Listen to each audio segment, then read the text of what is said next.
A very good afternoon to you and welcome to Lunchtime News. We are coming to you live and direct from the Newsfirst studio here in Colombo. First, a look at the headlines. 32 houses damaged by gale winds in Colombo, Mortua. The JVP comments on the current government's need to obtain loans. රයිල් මහත්තයා මහින්ද රාජපක්ෂ රෙජිමේ නායකත්වෝ කියලා කෑ ගන්න ගමන් මොකද ගන්න? එයාත් තුග ගණනේ නායක. ඔය ටික එකතු කරාම ඩොලර් කෝටි 460යි. ඩොලර් කෝටි 460 රුපියල් කරගන්න ඕගොල්ලෝ 146න් වැඩි කළා බලන්න. Nice, the capital of the French Riviera, struck by a deadly attack, leaving more than 80 people dead. At your top story, a lorry has struck a crowd during Bastille Day celebrations in the southern French city of Nice, killing about 84 people and leaving around 22 critically injured. Meanwhile, a case was filed in the Colombo High Court today against 4 individuals, including former Minister Basil Rajapaksa. The charges stem from the distribution of roofing sheets to the Divinagama relief recipients during the presidential election period. The case was filed by the Attorney General, and the other 3 respondents include the former Secretary of the Ministry of Economic Development, Dr. Nihalja Tilaka, former Director General of the Divinagama Department, Kitsiri Ranawaka, and former Deputy Director, Bandula Tilaka Siri. The charges include the criminal misappropriation of 33 million rupees and aiding and abetting of the same. The charge sheets were handed over to the respondents today. The control price of 16 consumer goods have been announced through a special gazette which was released last night. According to the Section 20/5 of the Consumer Affairs Authority Act number 9 of 2003, selling the 16 essential goods exceeding their control prices by the manufacturer, importers or distributors will be prohibited. However, the Gazette notification notes that if Mysore dal, dried fish, chickpeas, green gram, white sugar, wheat flour and dried chilies are packeted, then the prices of these goods could be increased up to 5 rupees more than the control price, excluding the weight of the goods. Accordingly, chicken meat with skin will be priced at 410 rupees per kilogram, while chicken meat without skin will be priced at 495 rupees per kilogram. The control price of red dal will be 169 rupees per kilogram. The control price of Thai sprats will be 495 rupees per kilogram, while Dubai sprats will be priced at 410 rupees per kilogram. In addition, the control price of chickpeas will be 260 rupees per kilogram, and a kilogram of green gram will be 220 rupees. The control price of a regular 480 grams canned fish will be 140 rupees, while the 105 grams canned fish variant will be sold at 70 rupees. According to the ministry, the new control price of a kilogram of white sugar will be 95 rupees, while a kilogram of white flour will be priced at 87 rupees.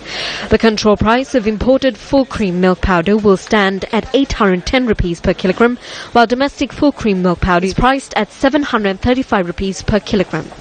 While the control price of imported potatoes has been set at 120 rupees per kilogram, the government has not imposed a price on local potatoes. As mentioned by the government, the price of a kilogram of imported Bombay onions is 78 rupees per kilogram, while a kilogram of dried chilies will be sold at 385 rupees. The control price of dried fish katta is 1,100 rupees per kilogram, while the control price for dried fish salia will be priced at 425 rupees per kilogram. The new control price on a kilogram of Maldive fish is 1,500 rupees, while the price for sustagen is also 1,500 rupees.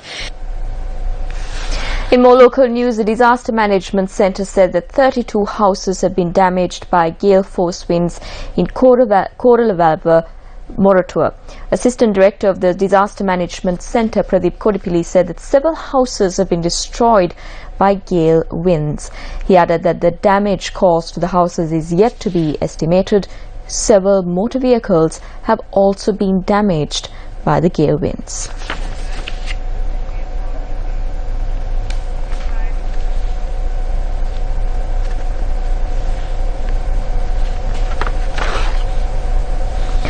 General Secretary of the JVP, Thirvin Silva, commented on the loans obtained by the current government. රටේ ආර්ථිකයේ ප්‍රතිපත්ති වෙනස් කරන්න ඕන. රටේ ආර්ථිකයේ ආර්ථික උපයාමාර්ග වෙනස් කරන්න ඕන. මොකද්ද? The country's economic policies should be changed. The economic strategies have to be changed. What is that? The debt-driven economy should be changed to be a production-based economy. The corruption and scandal which results in wastage should also be stopped or eradicated.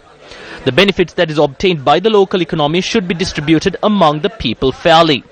We think that it can't be distributed evenly, which is not true. There should not be a massive gap. If such policies are employed, then there will be an answer for this economic crisis. Who will bring this policy? No one will do that. Now what are they planning on doing? What do you think is the policy of the present government? What action are they tasked to take? What is the government of President Maithripala and Prime Minister Wickremesinghe doing about this? They are not taking any action that will mitigate the crisis, but increase it. Now what do? While Wickremesinghe shouts that the previous Mahinda Rajapaksa regime had obtained massive debts, what do? They also obtain massive loans. The $2 billion loan obtained from the Asian Development Bank and another $1.5 billion loan was obtained from the IMF. And also there was another loan of $1.1 billion which was obtained from India and other SAARC countries. The grand total of the loan obtained comes to $4.6 billion. If you want to convert it into rupees, then you multiply $4.6 billion by 146. ඔය ටික එකතු කරාම dollar කෝටි 460යි. Dollar කෝටි 460 රුපියල් කරගන්න ඕගොල්ලෝ 146න් වැඩි කළා බලන්න. An event titled The 21st Century Cuban and Latin American Revolution took place at the Mahaveli Center yesterday. MP Vasudeva Nanayakkara, former Speaker Chamal Rajapaksa and former diplomat Dr. Dayan Jatilaka were among those present for the event.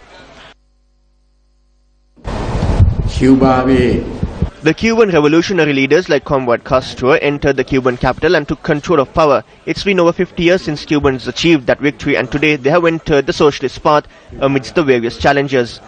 While commending the victory of the Cubans, we also face an issue. The leftist movement that began in the 1930s in the country has failed to build a socialist state.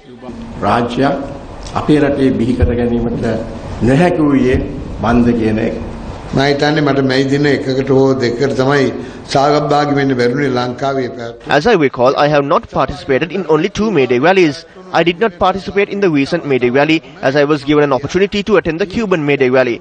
I was there for 8 days and the people had made it their revolution.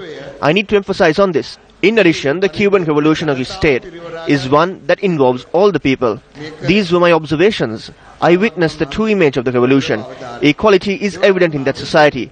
That society is untainted by racism or any other social barrier.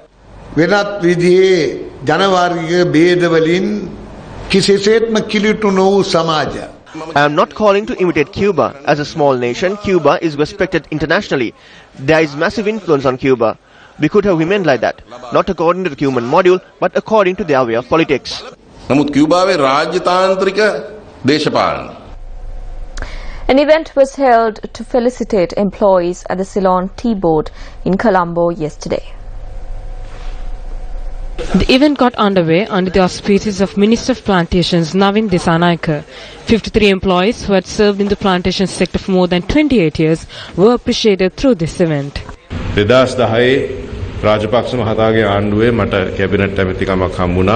I received the opportunity to be a cabinet minister in the Rajapaksa administration in the year 2010 at the Ministry of Public Reforms. I was able to evaluate the country's public services to some extent. Sri Lanka has South Asia's best public service. Due to various reasons, the image of the country's public service sector was tarnished. But the majority of the people are good people. It is important to strengthen the people. මේ හොඳ මිනිස්සු අපි හඳුනාගෙන ඔවුන්ව දිරිමත් කරන්න අවශ්‍යයි. The Ceylon Petroleum Common Service Union convened a media briefing yesterday.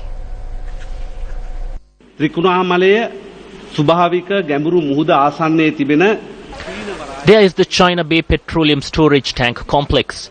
Instead of implementing proper techniques to manage it in a manner that will help fulfill the public's petroleum requirements and the country's economic aspirations, the previous regime used the storage tank complex continuously for a number of rackets. As a result, the public faced a threat of losing the storage tank complex. Before the presentation of the 2016 budget, we submitted a proposal to the Treasury on the 13th of September 2015. The first point in that proposal details the real value of these tanks. However, in the end, the Petroleum Corporation decides that since the tanks are in a good condition, they prepared an estimate and made a cabinet paper in this regard. On the 24th of May 2016, cabinet approval is received for this cabinet paper.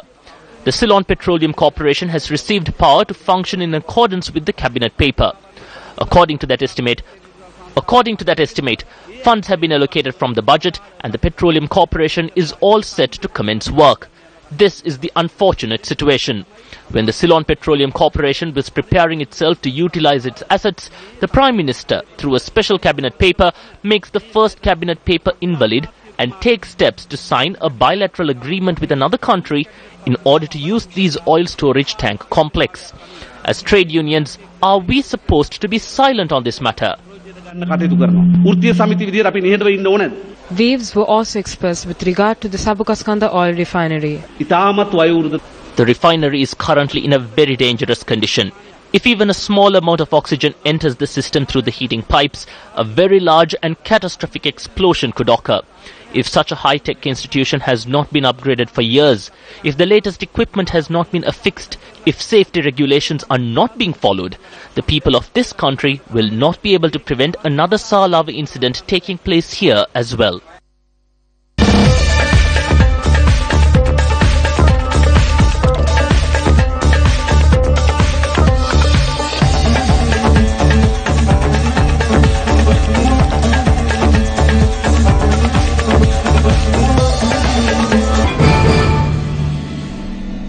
The nationwide initiative, the Torch of Hope, a rally which is aimed at encouraging Sri Lankan sportsmen and women who will represent the country at the 2016 Rio Olympics, entered its second day today.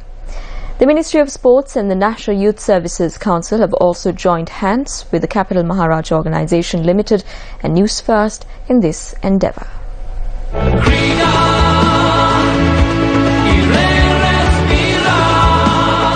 The Torch of Hope commenced the journey today from opposite the Puttalam bus stand.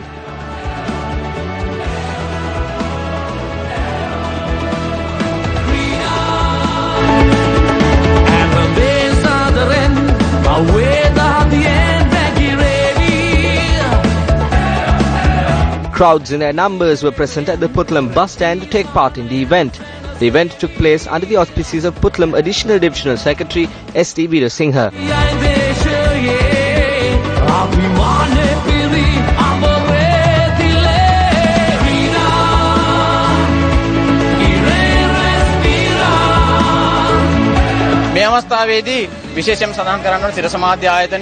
I must mention that the Citizen Media is not only involved in events related to sports, but as a private organization has come forward with the gum and the program to address the needs of the innocent and the helpless people in this country.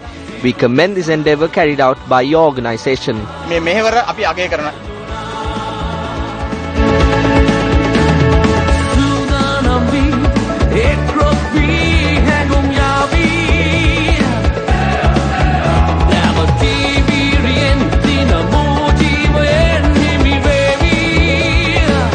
Torch of Hope was first carried by sportsmen and women of St. Andrews College, Puttalam.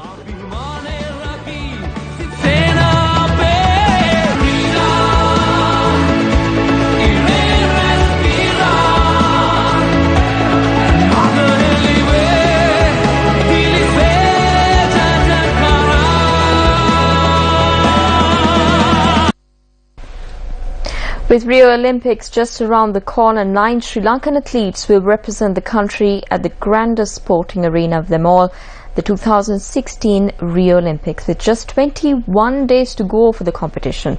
Sports First takes a look at the sporting accomplishments of swimmer Kimiko Rahim.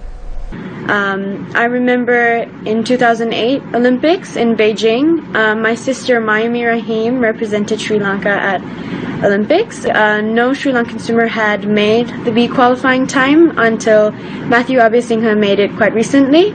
I was aiming to do the same thing, but unfortunately I missed the qualifying time by just 30 microseconds in my 100 meters backstroke.